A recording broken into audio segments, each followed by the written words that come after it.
Most trending এখন কিন্তু এই পলা বাঁধানো গুলো মোস্ট ট্রেন্ডিং, চুর পলা বলা হয় এগুলোকে বেসিক্যালি। আমি দেখো হাতে একটা পরে রয়েছে, পুরো স্বস্তিক চিহ্ন, ঘট, এই সবকিছু দিয়ে ডেকোরেট করা।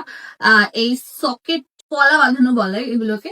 দেখো এই এতটা করে চওড়া, এতটা পাকের উপর কাজ, নিখুঁত কাজ। আর ওয়েট জানো কত? মাত্র 5 গ্রাম 820 মিলিগ্রাম। আমি হাতে দুটো পরেও আছে, দুটো পরে আমি শুট করেছি। এটার ডিজাইনটা একটু ডিফারেন্ট। এখানে দেখো কোনো স্বস্তিক চিহ্ন বা ঘটের সিম্বল নেই। যারা হয় না যে এটা পছন্দ করো না অনেকে আছে, তারা এটা নিতে পারো। আমার ভীষণ পছন্দের একটা ডিজাইন এটা। আর এই ডিজাইন দুটো আমার জন্যই বানানো হয়েছিল ব্যাঙ্গালোর জুয়েলার্সে। তো তোমরা জানিও তোমাদের কার কার পছন্দের। আর অবশ্যই নিতে হলে কিন্তু ক্যাপশনে দেওয়া নাম্বারে যোগাযোগ করতে পারো, কারণ ব্যাঙ্গালোর জুয়েলার্সে কিন্তু 3.5% মেকিং চার্জ। আর প্রত্যেকটা গয়না কিন্তু HUID হলমার্ক যুক্ত।